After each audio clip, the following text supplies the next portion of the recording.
Hello नमस्कार दोस्तों, आप सभी का बहुत बहुत स्वागत है आपके अपने YouTube channel Sushma effective class में। दोस्तों मैं आप सभी के लिए जो अभी आपका इंडियन इकोनॉमी ल्यूसेंट से मैं एमसीक्यू करा रही हूँ, तो वो आप लोग क्लास 3 तक देख चुके हैं। ये क्लास 4 में मैं कोशिश करूंगी कि आपको टॉप 100 क्वेश्चन करवाओ। और ये सारे जितने भी अपकमिंग एग्जाम है, एसएससी हो गया, एनटीपीसी ग्रुप डी हो गया, सारे एग्जाम के लिए बहुत ही कारगर सिद्ध होगी। तो चलिए बिना समय गंवाए मैं इंडियन इकोनॉमी यानी भारतीय अर्थव्यवस्था का क्वेश्चन सीरीज शुरू करती हूँ। भूमि विकास बैंक का क्या कार्य होता है? तो भूमि विकास बैंक का काम होता है दीर्घकालीन ऋण कृषकों को उपलब्ध कराना। दीर्घकालीन यानी लंबे समय तक के लिए ऋण, कृषक यानी जो किसान होते हैं उनको ऋण उपलब्ध कराना। ठीक है, क्या क्या नहीं होता वो देखिए। अल्पकालिक ऋण कृषकों को उपलब्ध कराना, छोटे समय के लिए ऋण देना, मतलब जितने भी किसान फार्मर है।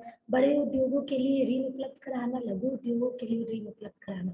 तो ये तीन ऑप्शन में नहीं है, ये तीनों नहीं है। तो भूमि विकास बैंक का काम है दीर्घकालीन ऋण कृषकों को उपलब्ध कराना। नेक्स्ट क्वेश्चन देखिए, भारतीय स्टेट बैंक द्वारा किस देश में पहला तैरता हुआ एटीएम स्थापित किया गया है?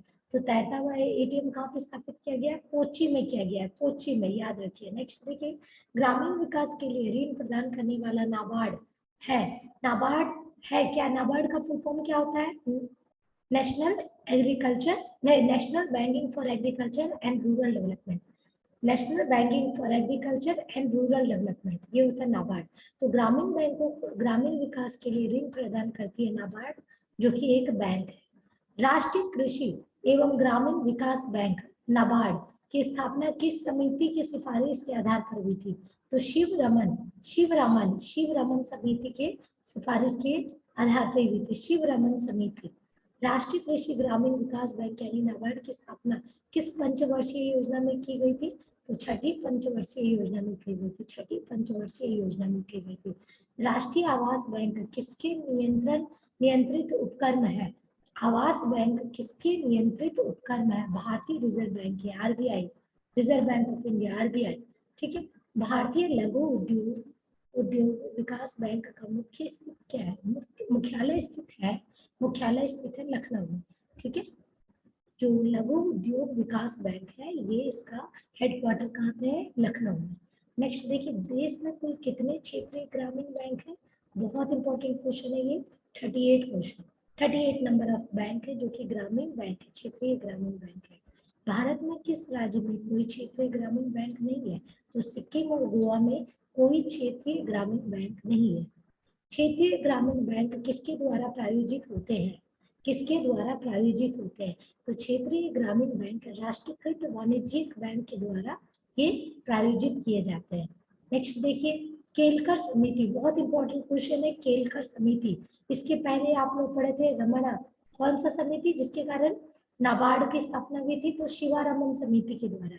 शिवारमन छठी पंचवर्षीय योजना में की गई थी, शिवारमन समिति। अभी क्या है, केलकर समिति की सिफारिश को ध्यान में रखते हुए कब से कोई नया क्षेत्रीय ग्रामीण बैंक स्थापित नहीं किया गया है? तो अप्रैल 1987, 1987, अप्रैल 1987। नेक्स्ट देखिए, भारतीय औद्योगिक पुनर्निर्माण बैंक की स्थापना किस वर्ष की गई थी? तो भारतीय औद्योगिक पुनर्निर्माण की स्थापना 1985 में की गई थी। नरसी समिति के ने बैंकिंग ढांचे को कितने स्तर में बनाने की संस्तुति की थी? तो 4 में। नरसी समिति, देखिए अभी हम लोगों ने 3 समिति के बारे में पढ़ा। एक शिवारमन जो कि नाबार्ड की स्थापना की थी, एक केलकर जो कि क्षेत्रीय ग्रामीण बैंक को अब बंद करने की स्थापना के लिए बंद करने के लिए बोला गया था, एक नरसिंह समिति जो कि बैंक के ढांचे का स्तर बताने में वो मतलब उन्होंने बताया था। तो 4 स्तर पे बैंक के 4 स्तर बताए गए थे। क्षेत्रीय ग्रामीण बैंक को उनके प्रवर्तक बैंकों में विलय करने की संस्तुति किसने की थी? विलय करने के लिए मतलब मर्ज करने के लिए। तो खुसरो समिति, याद रखिएगा, क्षेत्रीय ग्रामीण बैंक को उनके प्रवर्तक बैंकों में विलय करना, मर्ज करना, खुसरो समिति में। निम्नलिखित में से किस संस्था का संबंध भारत की कृषि और ग्रामीण वित्त की आवश्यकता तक सीमित है? तो यह है नाबार्ड, नाबार्ड। चलिए नेक्स्ट देखते हैं नाबार्ड से संबंधित क्या है। तो राष्ट्रीय कृषि एवं ग्रामीण विकास बैंक यानी फुल फॉर्म लिखा हुआ है। नेक्स्ट देखिए, फेडरल रिजर्व बैंक किस देश के केंद्रीय बैंक है? तो क्या है? संयुक्त राष्ट्र अरब अमीरात मतलब UAE, United nation of Arab अमीरात। चलिए नेक्स्ट हम लोग देखते हैं निम्नलिखित में से कौन सा युग्म सम्मिलित नहीं है, सुमेलित नहीं है, तो कौन सा है वो देखिए। एक्सिम बैंक क्या होता है, export import, export EX, import bank होता है, तो ये क्या हो गया, आयात निर्यात हेतु वित्त। आरबीआई बैंकों का bank, reserve bank of India. फिर है आईडीबीआई, औद्योगिक बैंक, औद्योगिक बैंक। और एफसीआई क्या होता है, ये होता है कमर्शियल संस्थाओं की वित्तीय मदद के लिए। चलिए नेक्स्ट देखते हैं, तो ये जो है एफसीआई, ये इसका सही ऑप्शन नहीं है, ये इसका सही ऑप्शन नहीं है। आप लोग प्लीज कमेंट में बताइए कि एफसीआई का फुल फॉर्म क्या होता है और उसका क्या कार्य होता है। चलिए नेक्स्ट देखते हैं, निजी क्षेत्र के बैंक में अधिकतम कितने प्रतिशत विदेशी निवेश की अनुमति भारत सरकार प्रदान करती है, तो 49% आपको प्राइवेट क्षेत्र के जो बैंक है उसमें अधिकतर विदेशी निवेश 49% हो सकती है, यानी शेयर होल्डर, और बैंक का शेयर हो रहेगा 51%। आईबीए का तात्पर्य क्या है, आईबीए का फुल फॉर्म क्या है, Indian bank of association, Indian banks association, IBA, Indian banks association. दोस्तों 111 मतलब अभी तक आप लोगों का लगभग क्या कहते हैं 10 क्वेश्चन हो चुका है, तो प्लीज जितने भी आप लोगों को क्वेश्चन पढ़ रहे हैं, आप लोगों को समझ में अगर आ रहा है तो प्लीज लाइक एंड सब्सक्राइब करना ना भूलें, दोस्तों में शेयर करें। चलिए आगे हम लोग देखते हैं 112 में, भारत के नए निजी बैंकों की स्थापना के लिए कितनी न्यूनतम चुकता पूंजी की आवश्यकता होती है, तो 500 करोड़ की आवश्यकता होती है। नरसिंह समिति का संबंध किससे है, या नरसिंह समिति ने किस संबंध में सुझाव केंद्र सरकार को दिया था, तो बैंकिंग की संरचना के लिए इन्होंने सुझाव दिया था। और इससे पहले हम लोग एक और चीज क्या पढ़े थे नरसिंह समिति के बारे में, इन्होंने क्या किया था, बैंकिंग के ढांचे का स्तर बताया था, लेवल बताया था, तो 4 लेवल बताया था। चलिए नेक्स्ट हम लोग देखते हैं, लाला लाजपत राय ने निम्नलिखित में से किस बैंक के संस्थापक थे, तो लाला लाजपत राय पंजाब नेशनल बैंक के संस्थापक थे। ये 2019 में एसएससी में आ चुका है। अनुसूचित बैंक एक ऐसा बैंक है जो आरबीआई की दूसरी अनुसूची में शामिल हो, जो आरबीआई की दूसरी अनुसूची में शामिल हो। यूटीआई यानी भारतीय unit trust, United trust of India की स्थापना किस वर्ष की गई थी, तो 1964 में की गई थी, 1964 में की गई थी। भारत में सबसे पहले किसने म्यूचुअल फंड प्रारंभ किया, तो यूटीआई ने, यूटीआई ने म्यूचुअल फंड प्रारंभ किया। यूटीआई का full form Bharat unit trust, Bharatiya unit trust, unit trust of India, unit trust of India, UTI unit trust of India. LIC life insurance policy, life insurance corporation, Bharatiya Jeevan बीमा निगम की स्थापना किस वर्ष हुई थी, 1956 में हुई थी, 1956 में हुई थी। यूटीआई की 1964 में हुई थी। जीआईसी की साधारण बीमा निगम, जनरल इंश्योरेंस कॉर्पोरेशन, ये क्या है कि इसकी बीमा कंपनियां कार्यरत कितनी है, अधिक कितनी बीमा कंपनियां कार्यरत है, तो इसमें होती है 6 कंपनी होती है, 6 कंपनी होती है। देखिए दोस्तों उसमें 6 कंपनी के लिए ऑप्शन लगा हुआ है। नेक्स्ट देखते हैं एलआईसी की कौन सी पॉलिसी, एलआईसी की कौन सी पॉलिसी विशेषता बच्चों के हितार्थ नहीं है, तो वो है जीवन सुरक्षा। और कौन कौन से बच्चों के लिए, जीवन किशोर, जीवन सुकन्या और जीवन छाया। और जीवन सुरक्षा बच्चों के लिए नहीं है। बीमा नियामक नियामक एवं विकास प्राधिकरण IRDA का मुख्यालय कहाँ है, हैदराबाद में। नेक्स्ट देखिए आर एन मल्होत्रा समिति, RN मल्होत्रा समिति किस क्षेत्र में संबंधित सुधारों के लिए रिपोर्ट प्रस्तुत की थी, RN मल्होत्रा समिति बीमा क्षेत्र में। भारतीय स्टेट स्टॉक बाजार का विनियमन पर्यवेक्षण किसके द्वारा किया जाता है, सेबी के द्वारा, सेबी के द्वारा। भारतीय प्रतिभूति और एवं विनियम बोर्ड की स्थापना कब की गई थी, 1988 में की गई थी, 1988 में की गई थी। चलिए नेक्स्ट देखते हैं हम लोग, भारतीय प्रतिभूति विनियम बोर्ड को किस वर्ष एक अध्यादेश द्वारा वैधानिक दर्जा प्रदान हुआ, तो 1992 में, 1992 में। दोस्तों आप लोग प्लीज लाइक एंड शेयर करना ना भूलें। सेबी के कार्यों में सम्मिलित क्या है, देखिए सबसे पहले जो यहाँ पे हम लोग 3 क्वेश्चन कर चुके हैं, ये भारतीय प्रतिभूति एवं विनियम बोर्ड यानी security board, security exchange board of India, SEBI का ही फुल फॉर्म और हिंदी नेम है। ठीक है,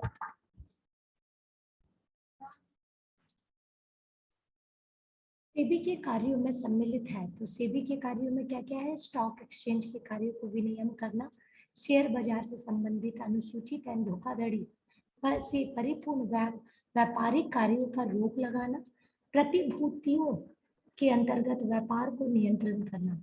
तो देखिए सेबी का कार्य जो security of exchange board of India है वो सभी काम करता है, तो ये ऑप्शन नंबर डी इसका आंसर हो जाएगा। नेक्स्ट देखिए, बुल एंड बियर, आप लोग शेयर बाजार में ये बहुत वर्ड सुने होंगे, बुल एंड बियर, तो ये शब्दावली किससे संबंध है? तो स्टॉक मार्केट से संबंध है, बुल एंड बियर। भारत में शेयर बाजार की कार्य प्रणाली का विनियम निम्नलिखित में से कौन करता है? तो वो सेबी करता है, सेबी करता है, security exchange board of India, याद रखिएगा। भारत में मान्यता प्राप्त स्टॉक एक्सचेंजों की संख्या कितनी है? 23 है। स्टॉक एक्सचेंज कितना है भारत में? 23 है। भारत में सबसे पुराना स्टॉक एक्सचेंज कौन सा है? तो Bombay stock exchange, Bombay stock exchange. National stock exchange से भी पुराना बम्बई स्टॉक एक्सचेंज है। इसकी स्थापना कब हुई थी? तो 1875 में हुई थी, 1875 ईस्वी में हुई थी। नेशनल स्टॉक एक्सचेंज की स्थापना कब हुई थी? संस्तुति स्थापना की संस्तुति 1951 91 में किस समिति के द्वारा हुई थी? तो फेरवानी समिति के द्वारा हुई थी। तो देखिए दोस्तों इसमें दो क्वेश्चन है। नेशनल स्टॉक एक्सचेंज स्थापना हुई थी 1991 में फेरवानी समिति के द्वारा, फेरवानी समिति के द्वारा। नेक्स्ट देखिए, सेबी ने पिछले वर्षों में निष्क्रिय पड़े किस स्टॉक एक्सचेंज की मान्यता 9 जुलाई 2007 को समाप्त कर दी, जिससे मान्यता प्राप्त स्टॉक एक्सचेंजों की संख्या 24 से घटकर 23 रह गई। तो वो किसका मान्यता खत्म कर दिया? के एस ई स्वराष्ट्र की, के एस ई स्वराष्ट्र की का शेयर मूल्य सूचकांक है, का शेयर मूल्य सूचकांक है। तो इनमें से सभी शेयर होल्डर है, डोलेक्स भी है, सेंसेक्स भी है, एस एंड पीसीएनएक्स, निफ्टी एंड 50। तो ये आपका जितने भी सभी का नाम लिए ये सारे बॉम्बे स्टॉक एक्सचेंज शेयर मूल्य सूचकांक है। बॉम्बे स्टॉक एक्सचेंज जो कि 1875 में इसका स्थापना हुआ था, का संवेदी शेयर मूल्य सूचकांक कितनी कंपनियों का शेयर मूल्य पर आधारित है? 30 कंपनियों के बेस पे मूल्य पे ये बेस्ड करता है। निफ्टी निम्नलिखित में से किस शेयर बाजार का मूल सूचकांक है? तो एनएसई, नेशनल स्टॉक एक्सचेंज का, निफ्टी नेशनल स्टॉक एक्सचेंज का। बॉम्बे स्टॉक एक्सचेंज की स्थापना निम्नलिखित में से किसने की थी? तो ग्रेमचंद रायचंद ने, ग्रेमचंद रायचंद ने, ग्रेमचंद रायचंद ने। आप लोग याद रखिएगा बीएससी की स्थापना किसने की, एनएससी की स्थापना किसने की, कब हुआ? तो ये बहुत इंपॉर्टेंट क्वेश्चन है। ठीक है, चुनिंदा कंपनियों के शेयर मूल्य पर आधारित शेयर मूल्य सूचकांक सेंसेक्स कितनी कंपनियों के शेयर मूल्यों पर आधारित रहती है? तो ये 30 पे डिपेंड करती है। चुनिंदा कंपनी के शेयर मूल्यों पर आधारित शेयर मूल्य सूचकांक सेंसेक्स कितनी कंपनियों के शेयर मूल्य पर आधारित रहती है? 30 कंपनियों पर आधारित रहती है। बॉम्बे स्टॉक एक्सचेंज का राष्ट्रीय सूचकांक कितनी कंपनियों के शेयर मूल्य पर आधारित है? तो ये 100 पे है, 100 बैंक मतलब बॉम्बे स्टॉक एक्सचेंज की सूचकांक कंपनियों में कितनी कंपनियां हैं जो कि जिस पे बेस्ड है? तो 100 है। दलाल स्ट्रीट कहाँ पे है? दलाल स्ट्रीट कहाँ पे है? तो दलाल स्ट्रीट मुंबई में है, दलाल स्ट्रीट मुंबई में है। दलाल स्ट्रीट कहाँ स्थित है? बहुत इंपॉर्टेंट क्वेश्चन है। मुंबई में। दलाल स्ट्रीट कहाँ स्थित है? मुंबई में। डो जोन्स क्या है? डो जोन्स देखिए न्यूयॉर्क स्टॉक एक्सचेंज का शेयर बाजार सूचकांक है। डो जोन्स क्या है?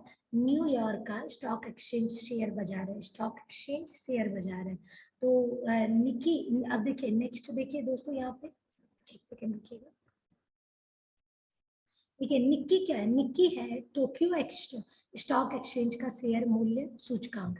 देखिए दो जोन्स क्या है? न्यूयॉर्क स्टॉक एक्सचेंज का शेयर मार्केट शेयर बाजार सूचकांक है, इंडेक्स है। और निक्की क्या है? टोक्यो स्टॉक एक्सचेंज का इंडेक्स है, शेयर बाजार का इंडेक्स है। नेक्स्ट देखिए, टोक्यो स्थित स्टॉक एक्सचेंज का नाम क्या है? तो निक्की है, अभी पढ़ चुके हैं हम लोग। नेक्स्ट देखिए 145वां निम्नलिखित में से कौन सा युग्म सही सुमेलित है? तो देखिए डो जोन्स न्यूयॉर्क, अभी आप लोगों ने देखा था, हैंग सैंग सियोल, हैंग सैंग सियोल, या FTSE 100 लंदन। तो आपका आंसर क्या होगा? डो जोन्स न्यूयॉर्क तो सही ही है, एक कंफर्म है, ये पता है। और FTSE लंदन का है, FTSE कहाँ का है? लंदन का, याद रखिएगा। निकी टोक्यो का है, डो जोन्स न्यूयॉर्क का है, दलाल स्ट्रीट मुंबई में है, BSE मतलब बॉम्बे स्टॉक एक्सचेंज जो है, इसका स्थापना कब हुआ था? 1875 में हुआ था। नेशनल स्टॉक एक्सचेंज, ठीक है, इसका स्थापना कब हुआ था? 1991 में हुआ था। नेशनल स्टॉक एक्सचेंज किसके समिति द्वारा हुआ था? फेरवानी समिति के द्वारा हुआ था।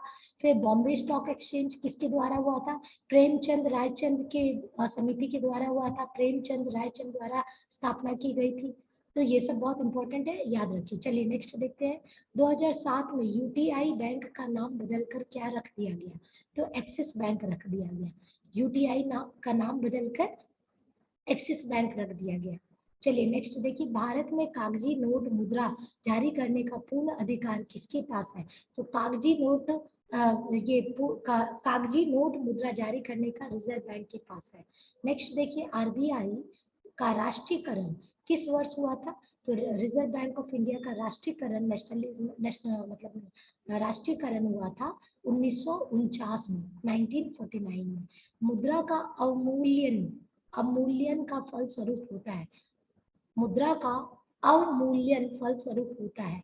तो निर्यात व्यापार का प्रसार, आयात व्यापार का संकुचन, आयात स्थानपति का प्रसार, तो उपयुक्त सभी, ये ऑप्शन तीनों मतलब सभी होगा इसमें। नेक्स्ट देखिए, भारतीय रिजर्व बैंक की खुला बाजार कार्यवाही का अर्थ है क्रय और विक्रय। तो सरकारी बॉन्ड का क्रय और विक्रय, सरकारी बैंक का। सस्ती मुद्रा क्या होती है? ब्याज की कम दर, सस्ती मुद्रा ब्याज की कम दर। IMF के नियमों के अनुसार हर सदस्य को अपनी वैध मुद्रा सममूल्य घोषित करना होता है अमेरिकी डॉलर के रूप में, तो पाउंड स्टर्लिंग के रूप में ये घोषित करना रहता है। IMF याद रखिएगा, IMF के आपको कब ऑर्गेनाइज्ड हुआ था, इसके अभी हेड कौन है, चेयरपर्सन कौन है, ये आप लोग प्लीज कमेंट सेक्शन में कमेंट कीजिए। यदि धन या मुद्रा बहुत अधिक हो या माल अवस्था वस्तु बहुत कम हो तो वह स्थिति क्या होती है? तो मुद्रा स्थिति कही जाती है। ठीक है, देखिए अगर धन ज्यादा हो और माल या प्रोडक्ट जो है वो बहुत कम हो तो उसको मुद्रा स्थिति कहा जाता है, स्फीति, मुद्रा स्फीति कहा जाता है। बैंक दर में परिवर्तन से प्रभावित होता है ब्याज का बाजार दर, ब्याज का बाजार दर। नेक्स्ट देखिए, बैंक दर वह दर है जिस पर RBI वाणिज्यिक बैंकों को उधार देता है, वाणिज्यिक बैंकों को उधार देता है, ये होता है बैंक दर। देखिए जिस विदेशी मुद्रा में शीघ्र देशांतरण की प्रवृत्ति हो उसे कहते हैं गर्म मुद्रा। देशांतरण में कभी तो मतलब दूसरे देश में जाइए अपना मुद्रा लेके वो तुरंत कन्वर्ट हो सकता है, उसको गर्म मुद्रा बोलते हैं। ठीक है, और जो इजीली अवेलेबल होता है उसको सॉफ्ट मुद्रा बोलते हैं। ठीक है, चलिए देखते हैं, भारत में मुद्रा जारी करने का एकमात्र अधिकार 1 रुपया के सिक्के तथा नोटों को छोड़कर निम्नलिखित में से किसके पास है? तो ये RBI के पास है, भारतीय रिजर्व बैंक के पास है। ये बहुत इंपॉर्टेंट क्वेश्चन है, याद रखिएगा आप लोग।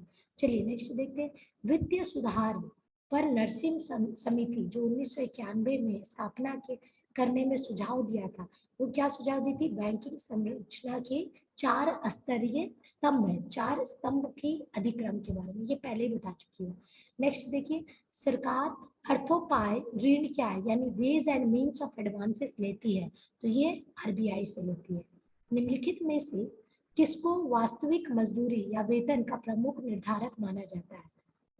किसको वास्तविक मजदूरी वेतन प्रमुख निर्धारक माना जाता है? तो इसका आंसर आप लोग दीजिए। नेक्स्ट क्वेश्चन देखिए आप लोग, भारत में, एक सेकेंड आप लोग यहाँ पे देखते हैं, वेट कीजिए थोड़ा। निम्नलिखित भारतीय बैंकों में से कौन सा एक राष्ट्रीयकृत बैंक नहीं है? तो फेडरल बैंक आपका राष्ट्रीयकृत नहीं है, कॉर्पोरेशन बैंक है, देना बैंक है, विजया बैंक है, विजय बैंक।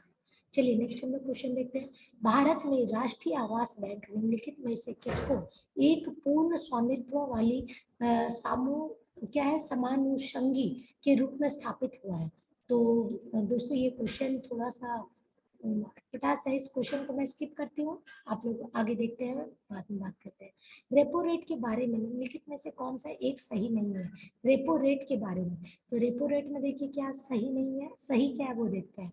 या अल्पावधि ऋण पर केंद्रीय और बैंक द्वारा प्रभावित ब्याज दर है। या अल्पावधि ऋण ग्रहण पर वाणिज्य बैंकों द्वारा चुकाई गई ब्याज दर है। यह किसी वाणिज्य बैंक और केंद्रीय बैंक के बीच में ऋण संविदा में सहमत ब्याज दर है। यह समप्रवासिक प्रतिभूति की लागत है। तो ऑप्शन हो जाएगा डी। नेक्स्ट देखिए, निम्नलिखित कथनों पर विचार कीजिए। रेपो दर ऐसी दर है जिस पर अन्य बैंक भारतीय रिजर्व बैंक से धनराशि उधार लेते हैं। ठीक है, ये सही है। रेपो दर कैसा है? जिसमें अन्य बैंक आरबीआई से उधार लेता है। किसी देश की गिनी गुणांक के एक के मान का अभिप्राय यह है कि उसे उस देश की जनता में प्रत्येक की आय पूर्णतः समान है। ठीक है, तो केवल एक और दो दोनों आंसर सही है। नकदी रिजर्व अनुपात CRR, ठीक है, कॉमन रिजर्व रेशियो, नकदी होता है करेंसी रिजर्व रेशियो, किसी निर्दिष्ट करता है। तो नोट देखिए, इसका आंसर हो जाएगा नीवल मांग और आवधिक देनदारियों का अंश जो आरबीआई के पास शेष बैलेंस के रूप में बैंकों को रोक रखना होता है। ठीक है, तो ये हो गया आपका। नेक्स्ट देखिए, सीडीएस में आ चुका है ये आप लोगों को, चीफ डिफेंस सर्विसेज एग्जाम में। स्वतंत्र भारत की अर्थव्यवस्था के संदर्भ में निम्नलिखित में से कौन सी एक सर्वप्रथम घटित होने वाली घटना थी? स्वतंत्र भारत की अर्थव्यवस्था के संदर्भ में निम्नलिखित में से कौन सी एक सर्वप्रथम घटित होने वाली घटना थी? तो बैंकिंग रेगुलेशन एक्ट, क्या अधिनियम। वह कौन सा बैंक है जिसने कृषकों के पास आसानी से पहुंचने के लिए किसान क्लब बनाया? तो क्षेत्रीय ग्रामीण बैंक। नेक्स्ट देखिए, निम्नलिखित युगमों में से कौन सा एक सुमेलित नहीं है? तो देखिए, जापान में निक्की स्टॉक एक्सचेंज देश का नाम और मतलब स्टॉक एक्सचेंज का नाम है। तो कौन सा सही सुमेलित नहीं है? सही सुमेलित नहीं, जापान का निक्की, सिंगापुर का स्कॉम्प, यूके का FTSI और यूएसए का नेस्डेक। तो इसमें से कौन सा सही नहीं है? तो ये हो जाएगा केवल दो, सिंगापुर, ये हो। नेक्स्ट देखिए, बैंक ऑफ बड़ौदा के साथ विजया बैंक और देना बैंक का सम्मेलन कब लागू हुआ? 1 अप्रैल 2019 में। तो दोस्तों जितना भी बैंक का मर्ज हुआ है वो बैंकिंग रिलेटेड क्वेश्चन आ सकता है, तो आप लोग देख लीजिएगा, क्योंकि बहुत सारा अपडेटेड भी आया है और कुछ पुराने भी है, तो आप लोग एक बार वो देख लीजिएगा। भारत में रुपया अवमूल्यन पहली बार जिस वर्ष में किया गया था, 1949। अवमूल्यन का मतलब होता है डिमोनेटाइजेशन, मतलब जो करेंसी अभी चल रहा है उसको तुरंत पे रोक लगाना और नई करेंसी को चलाना। तो निम्नलिखित में से किस वित्तीय वर्ष में भारतीय रुपया को 2 बार अवमूल्यन किया गया था? तो 1991 और 92 में।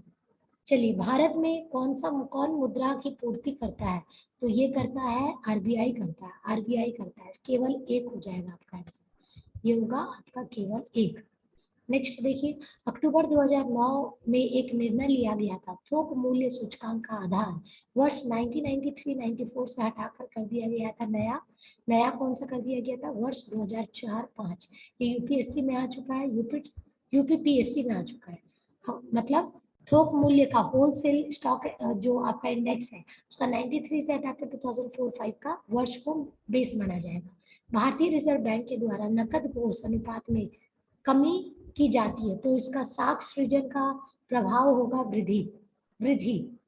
नेक्स्ट देखिए, 1969 में कितने बैंकों का राष्ट्रीयकरण हुआ था? 14 बैंकों का, मतलब प्राइवेट से इनको नेशनलाइज किया गया था। और अभी आप लोगों को पता है कि अभी सारे नेशनलाइज को प्राइवेट किया जा रहा है। खैर, नेक्स्ट देखिए, भारत में बीमा क्षेत्र में नियमन कौन सी संस्था करती है? तो IRDA करती है।